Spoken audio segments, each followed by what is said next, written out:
Merike Zimmer ütleb, et loodus on väga hea õpetaja. Valgamaa 2007. aasta õppija pidas üks vahe Karula rahvuspargis ka giidiametit, aga õppinud on ta looduselt ja looduse kohta lapsepõlvest peale. Kuigi tütar Liina väiksena giidist ema juttu just väga tähelepanelikult ei kuulanud, tuleb tal üks asi kohe meelde, mida ta ema käest on teada saanud. Ta on rääkinud, et milline on ja see jälg, et need kaks käppa on esikäpad. Kas seda ka tead, mis su ema õppinud on? Milline haridus tal on? Ülikoolis on käinud. Millal ta käis seal? Mingi umbes 3 aastat tagasi vist. Kas siis oli hästi palju seda ka, et emal ei olnud aega ja pidi õhtuti kodus õppima hoopis selle asemel, et ma ei tea, süüa teha või? No vahepeal. Võiske. Kas sina said sellest aru, kas sa said aru, et ema õpib samamoodi, nagu sina pead koolis õppima? Jaa, aga tal on raskem kindlasti. Miks raskem? Sellepärast, et ta on juba päris koolis ära käinud ja siis ta õpib seal igast asju juurde. Tartu Ülikooli Pärnu kolledžis lõpetas Merike turismi- ja hotelliettevõtluse eriala. Aga nagu juba öeldud, saab inimene ka koolipinki otseselt maha istumata endale teadmisi koguda. Õppida on loodusest alati niivõrd palju, et ma arvan, et mu hea sõber Pille on mind hea mitu korda kaasa võtnud ja metsataimigi õpetanud näiteks.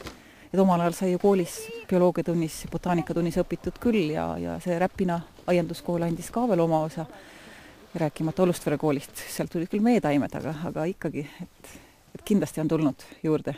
Et see on ju paratamatu ja eriti kui giidiametit oled pidanud, siis pead valdama, pead tundma praktiliselt ikkagi linde, taimi, loomi. Ja tegelikult on üks erihuvi veel, et ma olen väga hull seenehull. Et ma igal aastal püüan vähemalt 1 või 2 uut seeneliiki enda jaoks selgeks teha. Mitte nii, et kohe seent ise sööma tormaks, ma ikka lasen oskajatel tuvastada ja kindlaks teha, et see on nüüd kindel ja õige ja täpselt see sama. Üks loodusega seotud nii-öelda hullus saadab Merikest aga juba päris pikka aega. Vesi iseenesest mind on ka köitnud lapsest peale, võib-olla juba sellepärast, et me järve ääres elasime ja ükski suvi ei läinud mööda nii, et ma ei oleks ujunud. Ujumisega õppisin selgeks üsna ruttu, nii nagu muu tütargi nüüd. Aga paberid iseenesest ma sain Olustvere koolis käies, mesinikuks õppides. Mingi hetk lihtsalt Viljandis hakkas silma kuulutus, akvalangistide kursused. Ja ma mõtlesin, et sinna ma pean saama, nui 4. Ja 2 korda nädalas niiviisi terve talve käisin ja kevadeks siis, kui kool läbi sai, siis sain akvalangisti paberid ka kätte. Ja tänapäeval need iseenesest küll midagi ei maksa, aga ma käisin ja täiendasin ennast ja selleks hetkeks on mul 2 tärni. Ühesõnaga jah, akvalangisti. Kus sa siis täiendasid ennast? Pärnus käisin oma tegelikult esimese õpetaja juures, kes mind Viljandiski õpetas, Aadu. Masu ajal võib algajale taime- ja loodushuvilisele kindlasti soovitada ka tasuta õpetust, mida saab Eestis paljudelt õppe- ja matkaradadelt. Ole ainult huviline ja uuri välja, millise spetsiifikaga rada kusagil on. Kõige lihtsam on tõenäoliselt internetist siiski või turismiinfokeskusest vaadata, et kus on kodukohale lähim võimalus, mis seal üleüldse pakkuda on. Loodusrajad, õpperajad, aga miks mitte ka RMK külastuskeskused, Keskkonnaameti kodulehed ja sealt leitavad külastuskeskused. Et neid võimalusi iseenesest on, et tuleb ainult tahta väga. Aga see, mis praegu meie koolides pakutakse loodushariduse koha pealt, mis on tütar selles eas, et kuidas sulle tundub, et kas see on see piisav või peaks seda loodusharidust veel rohkem olema koolis?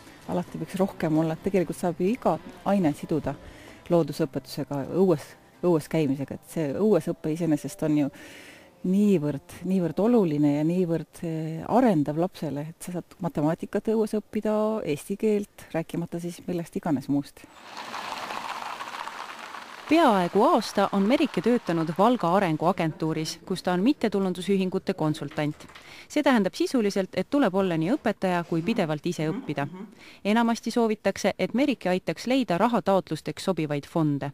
Merikeselt nõu küsivad mittetulundusühingud tegelevad nii loodushoiu ja looduskaitsega kui külaliikumisega. Külaliikumisega on seotud ka Merike. Lüllemäe rahvaõpistus õpetab ta portselanimaali. Millal ja kuidas sa selle portselanmaali nagu enda jaoks tegelikult avastasid siis? See tuli tegelikult niivõrd juhuslikult, et see on müstika. Helistas mulle mu hea sugulane ja ütles, et neil on bussis üks ülearune koht. Nad lähevad Soome portselani maalima, kas sa ei tahaks kaasa tulla? See ei ole just väga kallis, sul kunstiannet nagunii on, tule kaasa meiega.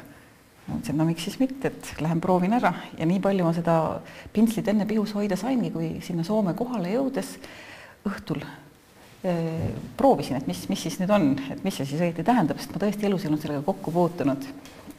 Ja nii see aastal 99 või 2000, ma isegi enam ei mäleta. Nii see täpselt algas. Merike mäletab tänaseni neid pisaraid, mis sai valatud, kui kõik kohe nii välja ei tulnud, nagu perfektsionistist naine soovinuks. Aga õige pea hakkas asi ilmet võtma ja Merike pidi ise õpetaja rolli asuma. Ega ma tegelikult ei armasta siiamaani seda õpetamist. Ma tahan ikka väga-väga pädev olla, enne kui ma õpetajaks kipun. Nii et ma hea meelega siiski õpin, aga kuna surutakse selle peale, et ma ikkagi õpetama peaks. Ma mõtlen, kuna see esimene aasta oli, 5 aastat tagasi kindlasti.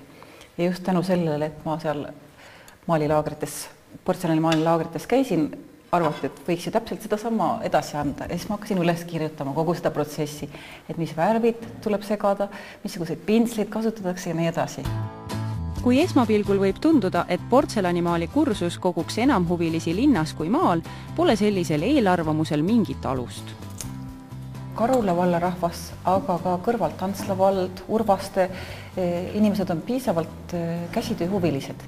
Ja kuigi see portselanimaal iseenesest ei ole selline traditsiooniline käsitöö, siis nad on huvitatud sellest ja väga hea meelega sõidetakse kohale Valgast, Antslast, kust iganes. Jah, kohalikud inimesed ka, kuigi tegelikult võiks olla suurem. Aga nagu huvipuuduse pärast ei ole kursus või need tunnid nagu kunagi ära jäänud. Nii Merikese õlimaalidel kui portselanimaalidel kohtab palju loodusmotiive.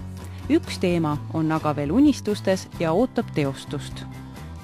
Ma kunagi tegelikult tahaksin just nimelt veepõhja, veealust elu maalida.